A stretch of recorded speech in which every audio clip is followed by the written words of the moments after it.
Good morning, everybody. My name is Gabriel Jaimes. We are about to start. Just let's wait 2 minutes while more attendees get online.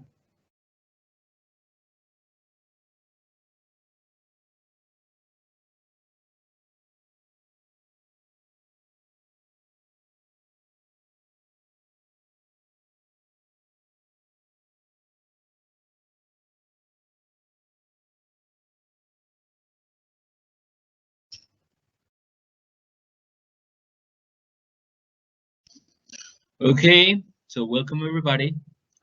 This is our webinar, Virtual Teaching Preschool. My name is Gabriel Jaimes, and I please want to welcome you. Our academic consultant, Angélica Niño, should be in charge of giving this webinar. So if you were in front of us, please give it up. Give it a big applause for her. Cheers. Oh.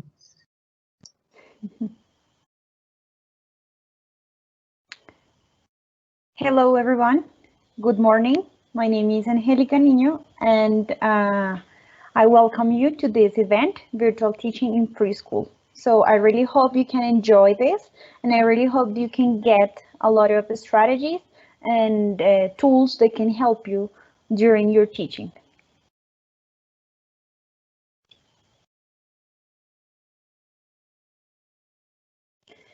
So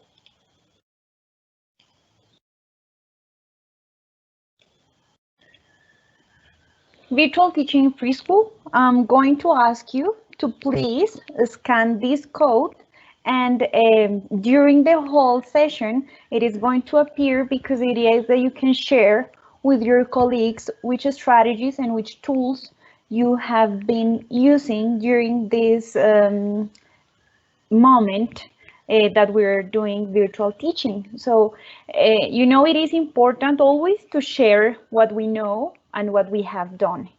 That way we can help others. Maybe you don't know, but maybe you can be helping the teacher of one of your kids.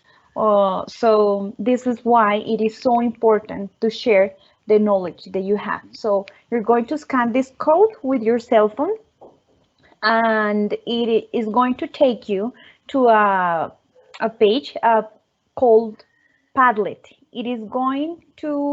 You're going to find there a question, and the only thing that you have to do is to answer, and then you're going to see how we're going to have like the compilation of all the questions of all the people that have been sharing their ideas and their strategies. Okay, so that's the idea, to share what you know and what you have done so far. It is going to appear during the whole presentation, so don't worry. How is that I want to start? I want to start with this, our challenges.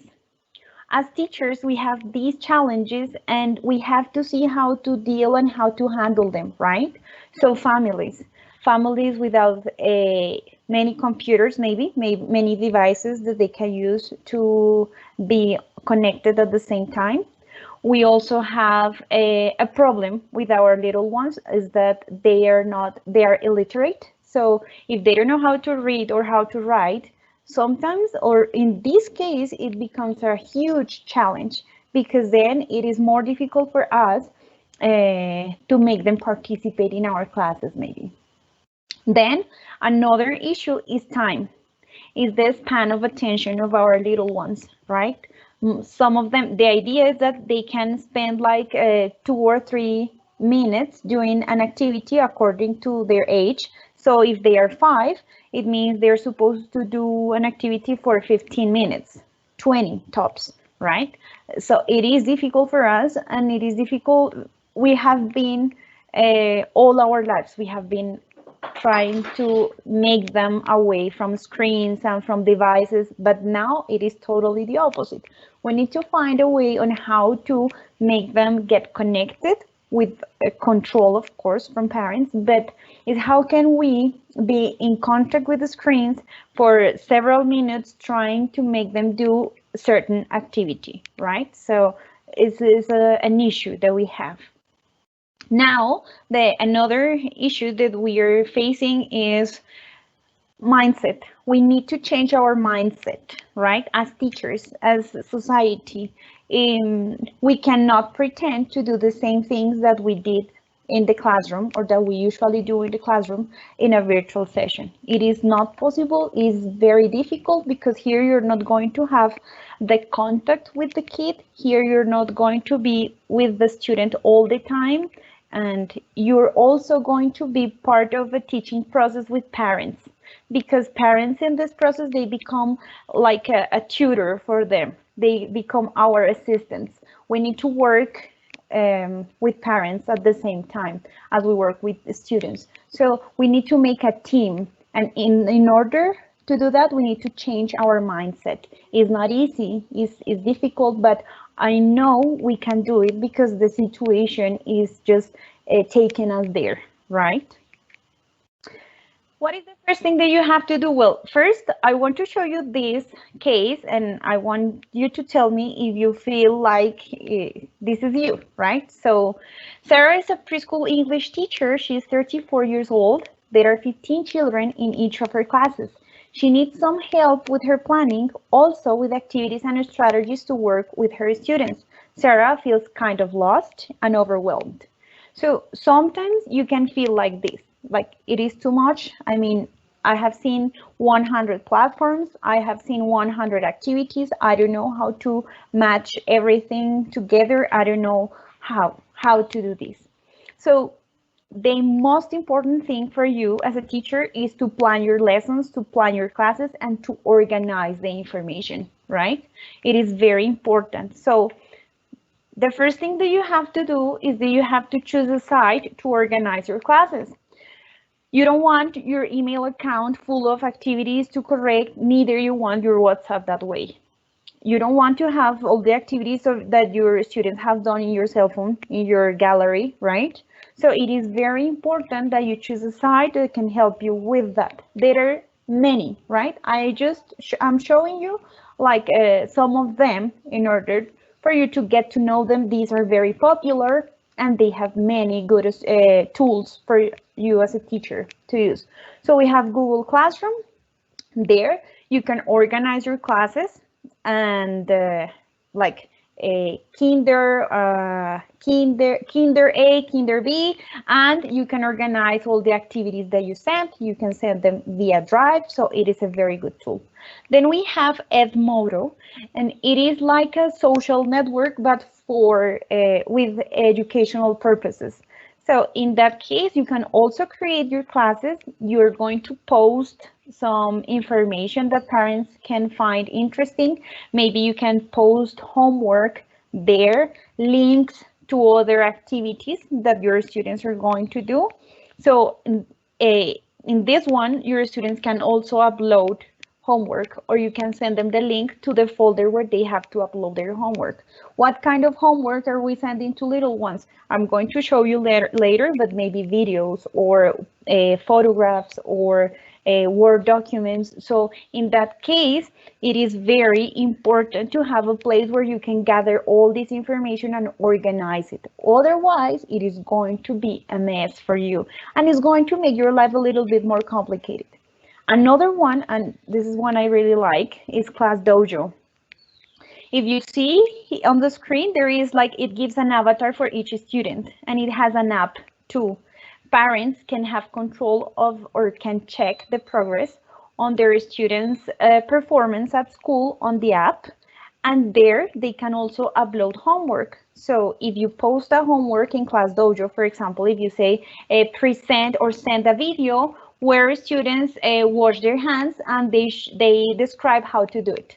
They can do it on the cell phone and they can upload it direct from the cell phone. It is a good tool. I invite you to try them on.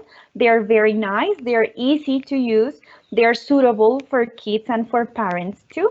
We know this is something difficult for them to do, new applications, new things, but this is the time for them to learn and for us too.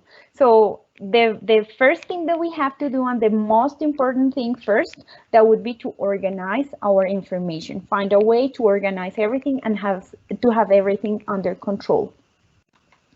Next, well, they're little, so We have 5 different dimensions, right? We have cognitive, social and emotional, speech and language, fine motor skills, and gross motor skills. We need to develop these through our activities. But remember that we have the time that we can not spend like 5 hours with a preschooler facing the screen. We can't, it's impossible. So some of the ideas are, maybe you can have a 30-minute session in the morning and a 30-minute session before noon, yes, or in the afternoon with them. In that case, you early in the morning can give them or can have your session, the beginning of your session, send them or give them some activities they can do with parents during the morning, and then check them in the session that is in the afternoon. It is very important for parents to feel like the school is there, right? And not too overwhelmed with many activities, because you know parents are working too. So that's another challenge that we have right now.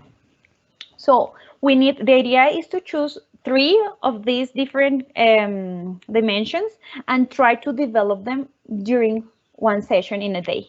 So I'm going to show you, for example, how. During the session in the morning, or for the sessions that I'm telling you, you need to have you need to have contact, and the students need to see you. Why? You know, the emotional part is very important in this case. They need you and they miss you already, right? I don't know if you have heard or if you have received some messages from parents of your students, but they miss teachers right now. They want to go back to school. They miss their classmates. So it is very important to have a session where you can have some contact and they can see you, right? So what is important? It is important, and maybe it can help you to record some of your activities in advance. So maybe telling them a story, a short story, singing a song. Do it in advance. It doesn't matter if it is a homemade video. It is, the important thing is that they can see you and that you can keep like doing all the things that you used to do at school, all these activities that can help you, right? Then choose how to give yours and crying classes. There are many tools. I just posted some ideas for you. We have Teams, Zoom, Skype.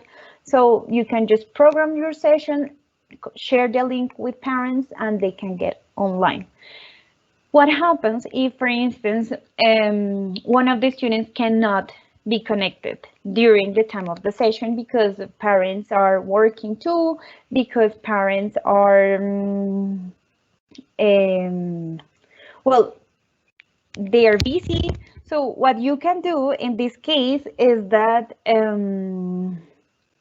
you can record your session in case a student can't attend the session, right? If you record that, then you can share it with parents and they can get connected and see how was the session and to do the activities that you did with the other classmates. It is important that you can do that, and the parents can feel like, okay, the school is with me, right? They understand I'm busy, but they're helping me with some strategies that I can do in order just to keep track on the progress and to follow all the sessions with my son or my daughter. Okay, now another advice that I can give you is keep your program and keep using the resources you have at school so they feel comfortable, and it will help them the use of familiar material, right? If you give them 100 pages with different things, then they're going to be overwhelmed and they're not going to feel the progress and the process. So, you know, for instance, we have different digital books. I'm going to show you how to use some of them. So here in this case, for example, we have this series, Gumdrops. It has different tools, and for instance, we have posters. What you can do is that you can open a poster, right? Share the screen with your students, and you can start eliciting information about the poster. So what are they doing? They're reading. What are they? Are they in the school or are they at home? Are they playing or are they reading? In that case, this becomes an important tool for you, right? The digital book is very important. We have others, for example, this one is crickets. Crickets. In this case, for instance, you can share the audio with your students. So listen, point, and repeat. You're going to listen. In this case, you click here. They're going to listen. They're going to help you pointing, and they're going to repeat. It is very easy. You can use this tool in order to make them participate in your classes, and they can also use the material they were using during their classes, during their sessions. So it's very, very interesting to use this material. There is another one. For instance, we have these crickets. I'm going to show you this one later. Okay, yes. We have this one, Dine on Me. What can you do with this one? For example, you can also, it has posters. So if you click here, you're going to go to some okay, finger pointer, tracks, holidays. If you see here, you have like all the content in this book. I'm ready for school. You click here, unit 1, and it begins with a picture. You can also elicit information from them. Yes, you can ask them to bring a stuffed animal to your class, and they're going to show their stuffed animal the school. Right? Okay, what do you do at school? Tell your stuffed animal how is that what elements do you usually use when you're in a school? So is another dynamic, is another way to make them participate in class, and they're going to feel comfortable because they're going to be proud of their stuffed animal and to share it with their classmates, right? So it is very important that if you have this resource, to use it. Digital books are very important. You have the audios here. So if you click here, for instance, you have the audios. You have you have posters in this part too. So it is very important that if you have this tool, that you can use it. Okay. Digital books are very interesting, and they're very, very useful for teachers to do when we are doing our virtual session. Okay. Now we need to make our classes more dynamic. It is very important. They get bored, right? So what can we do in order to, okay, I already did. During the session in the morning, we worked with the book. We did our class. It is nice. They understood. They're working with the vocabulary. But now I need to do another activity to make my classes a little bit more dynamic. So I was, if you see, for instance, this is a YouTube screenshot. There are some videos on YouTube that you can share with parents and that you can share with the students, and they are related to some rides students can take, and they simulate, right? They are on different parks, amusement parks, zoos, aquariums. In that case, you can do the field trip with them. So that's going to be your class. We're going to have a field trip. We are going to the zoo, and you're going to show them, you're going to talk to them and show them the animals they're seeing, they're watching, everything related to the content of your classes, of course. So I invite you to use those videos. They're very interesting, and they really like because they're very dynamic. There are some pages for you as a teacher that you can also use. We have Starful. Starful is a web page where you can find different games that you can share your screen, and students can, you can share the remote control of your mouse. So what you have to do is you find a game to share with your students. You share the remote control with them, and then, well, with one by one, otherwise it's going to be crazy. But you, for instance, you want Juan to participate. So you say, Juan, I'm going to give you the remote control, and with the mouse, Juan is going to be the one participating in your class. Is the one who's going to be doing the game. The others, well, they can try to help him, like, yes, no, do this, do that. But then there is just one student who's the one who's going to be in charge of the control of your mouse. There is one called Kindergarten Kiosk. There you can find many activities and ideas for you as a teacher. I really like that one because you can find many resources. There we have a problem, and that not many parents have a printer at home, right? So in this case, if you go there, you're going to find many activities that you can do with them on the screen, right? There is another one, education.com. And finally, we have Mayon.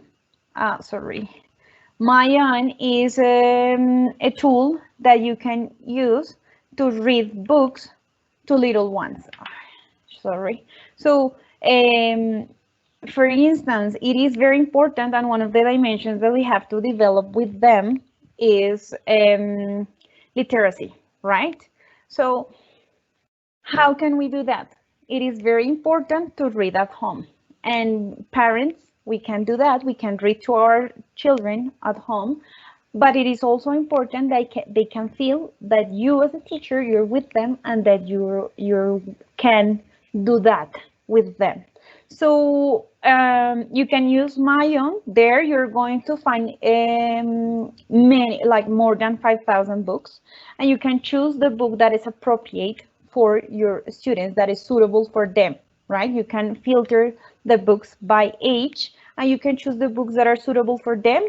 It has the audio too, so can you read, right? But it has also an audio recorded there so that they can listen to the recording and they can listen to the audio of the book, right? They really like that. It is very interesting. So, well, I hope you can use some of these pages and some of these strategies to work with your students. Then we have, do they need homework? That's a big question, right? Because if they're home, they're doing different activities, then these can help parents as a tool. I call these like the big tools.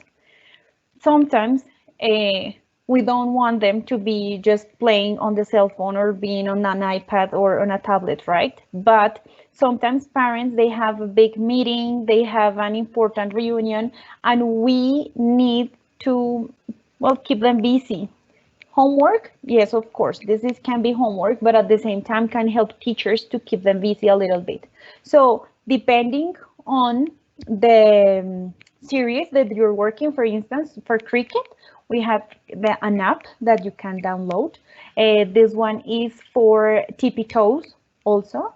There is an app on the App Store and on Google Play, and there is an app for gumdrops too. It's called Letters and Sounds.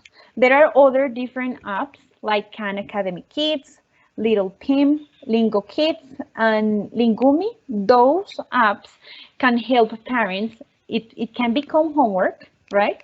So you can tell parents, okay, the homework is doing this, but then parents are going to decide when is it that they are going to use this big tool to keep them a little bit busy, because you know these apps, they're easy to use and is going to keep them doing something while parents are working. That's another strategy, is another tool that you can use. Remember, these are advices that you can follow and also information that you can share with parents in order to do their lives a little bit easier.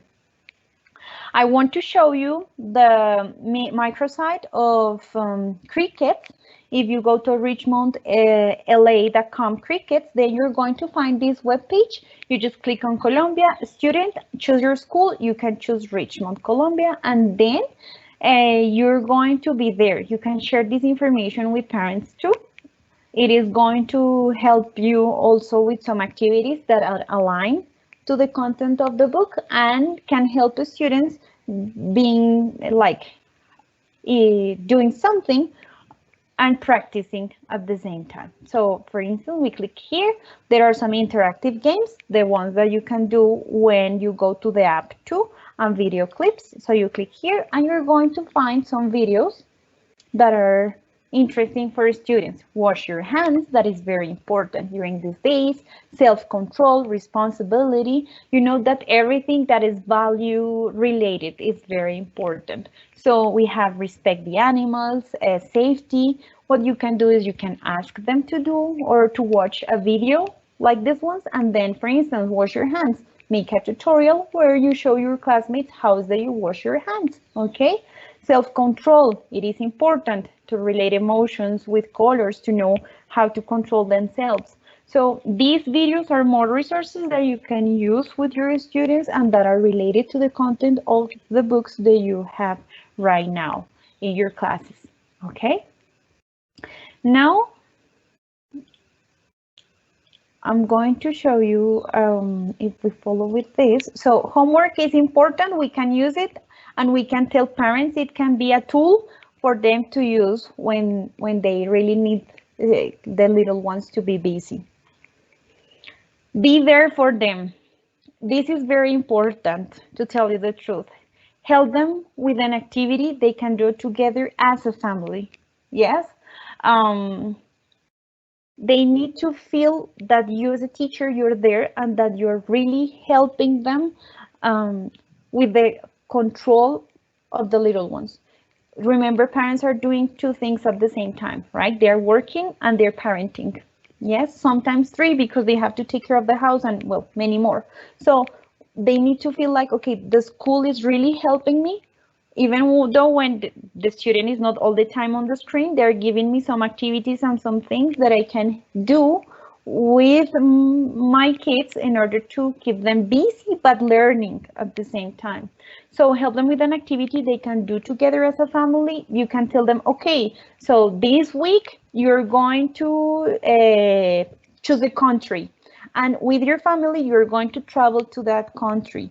You're going to find the food they eat there, you're going to find the clothing, you're going to try to research everything about that country, and next week you're going to tell us about that country. So in that case, parents, we can do that with our kids at home. We can, okay, look and try to research for some information about that country. They're going to learn, and we can do something with our kids as a family.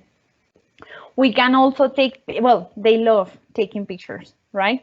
So you can tell them, give the little ones a list, give the little one a list of objects, and he has to take some photographs of those objects. That's the activity that we're going to do as a family. We're going to take pictures of objects that we have at home, and that's going to be the activity of the day, right? Do some exercise is very important, you know, to try to do some activity. Otherwise, they're going to be all the time on the screen, so on the tablet, on the iPad. Aerobics, try to make them do some aerobics. Try to, you know, there are some videos that can help you with that, or also you just can play some music and do some stretches with them. It is very important. Meditation, you can do that with the little ones.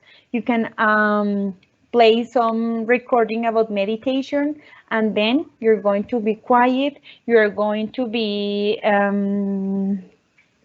listening to something, and you're going to be peaceful. This is a good activity before going to bed. I really recommend this. Set up some challenges and funny activities for them.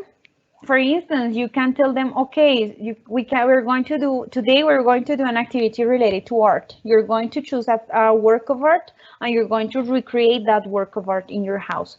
Or you're going to take some objects that you have at home, and you're going to do you're going to do something with that. So if you take a box, you can put something on top, and that box is going to be a robot. Or you can take some pasta, and then you're going to use that pasta to create a dress on a piece of paper. Inspire them, yes, make them feel they are free to work with the object they have at home. Share a talent with you or with the others. Maybe they can share they're good at dancing, they're good at playing an instrument, so you can give them a challenge. Okay, during 30 seconds, you're going to share your talent with your classmates, record a video and share it with us. Cooking is another option, because as parents, we have to do that all the time. So maybe the activity of the day is that you're going to prepare a recipe and you're going to show your classmates what you did. Create a mascot. You can take an object that you have at home, you can put some eyes on it, and it can help you also to work about the parts of the body, and you're going to create the mascot of your house, right? You can give it a name, and they're going to be entertained doing those things. Then we have some more ideas. For instance, provide some ideas of some chores little ones can do to help at home. There are some chores they can do according to their ages, right? So for instance, they can organize their toys, they can set the table, they can water the plants, they can dust the furniture. So every day or different days, you can tell parents, okay, today's chore, and your son or your daughter is going to help you doing this. In that way, parents were also going to give them the freedom to do some chores and to help us at home. Communication is very important without overwhelming parents, right? You don't want to be all the time texting them and sending some messages, because they have lots of things to do. They have the little one, and they don't want the teacher to be all the time overwhelming them. So it is important to create a good communication channel with them. I don't know, maybe WhatsApp you can use it, but also, it is very important that you establish the rules. I mean, don't text me before this time, don't text me after this time. But of course, I'm going to try to be there for you when you need me, right? Create a space to share some tips with parents, PTMs. You can do that also. Yes, they also can feel that you're there and that you're still a community. It's not like the teacher and different houses, but no, you're a community. You're all together in this. Parents can share what they have done so far with the little ones too. That's part of this sharing. We are nothing during these days without sharing knowledge, without sharing experiences. I mean, it is very, very important to share what you are doing and what you have done with teachers, with parents. So create a space to share some tips with parents. It is also very, very important that you can do that.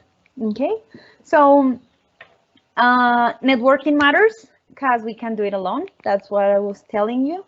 I want to see if you could connect to the link of the Padlet thing. So I'm going to see what tools or strategies have you used for virtual teaching.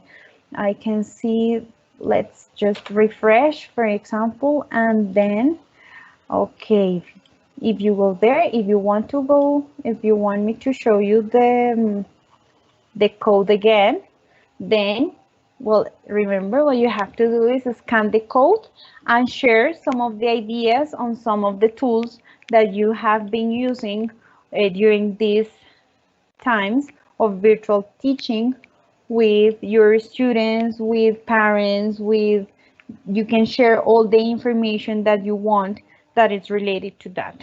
So what you have to do is that you have to scan this code, and it's going to take you to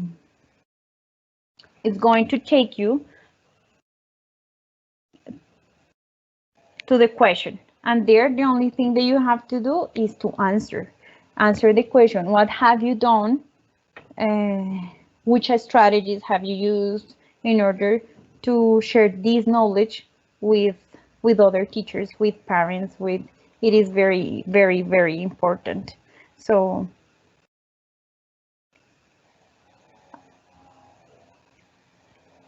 remember, you have to scan the code And while teachers scan the code, Gabriel, I don't know if there are some questions that we can answer.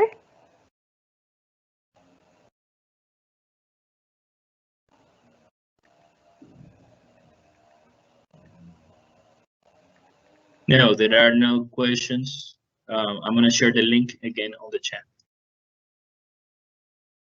Okay.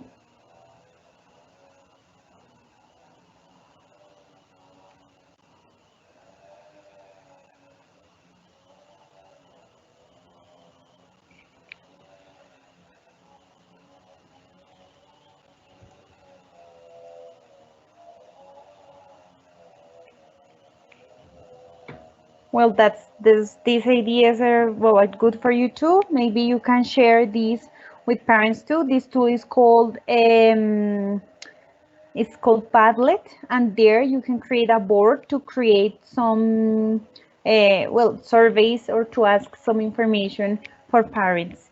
It is very important to share.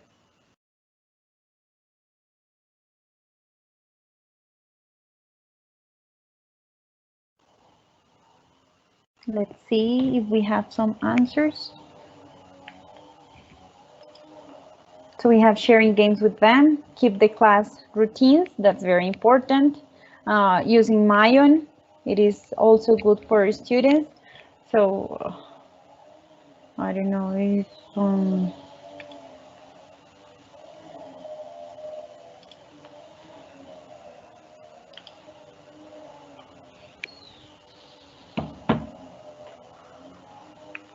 it is very important to share that information, right? I think is one of the things that we can do as teachers, to try to give strategies, to share some strategies with our parents, because they are the ones who are going to be at home. They are like our extension at home. So it is very important that you can try to share this information with them. Okay. So I don't know if so. Gabriel says that there are no questions. Yes, there are three new questions. The first one is well, can you share the link again? I just did. Now, how do I make a remote control for the kids? Okay, good. So it depends on the tool that you're using, but for instance, here with Teams, there is on the toolbar, you're going to find an option that is share control.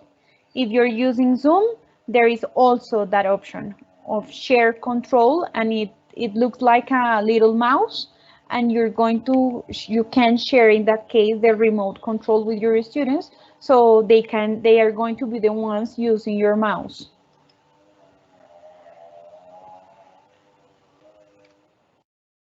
Okay, the other question is, hello, my name is Daisy. I didn't know the Cricket app. Is it useful for free time children, or can we use it during classes, and how? Okay, if you want to, it's up to you, right? But I really recommend the use of these apps as an extra resource that parents can work at home. You can use it in your class, but it is just taking, can you imagine 20 little ones with the app and trying to synchronize that? I really recommend to use that as an extra resource that parents can work at home with.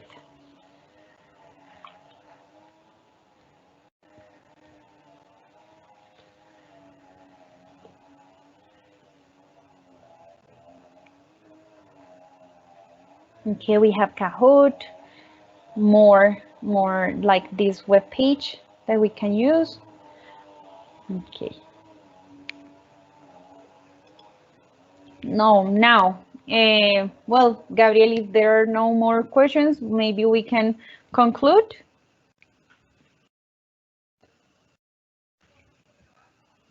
Yes, there are no more questions. I please recommend you guys, people, to click on our evaluation form.